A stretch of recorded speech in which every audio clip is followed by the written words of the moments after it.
Last summer, I took a solo road trip through the mountains. I wanted some time away from everything. Just me, my thoughts, and the open road. I was driving late one night when my car started sputtering and eventually died. I managed to coast to the side of a desolate road, completely cut off from civilization. My phone had no signal, and it was pitch black outside. I remembered passing a small town about 10 miles back, so I decided to walk there and look for help. After what felt like hours of walking, I finally saw a faint glow of lights ahead. As I got closer, I realized it wasn't a town, but a single house.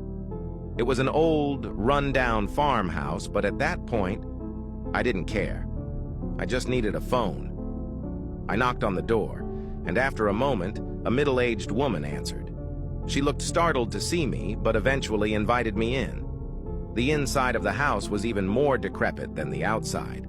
The wallpaper was peeling, and the furniture looked like it hadn't been touched in decades. She offered me some water and let me use her phone. I called a tow truck, and they said they'd be there in about an hour. While I waited, I made small talk with the woman. She seemed nice enough, but had an odd way about her. Every now and then, she'd glance at a closed door at the end of the hallway with a nervous look in her eyes.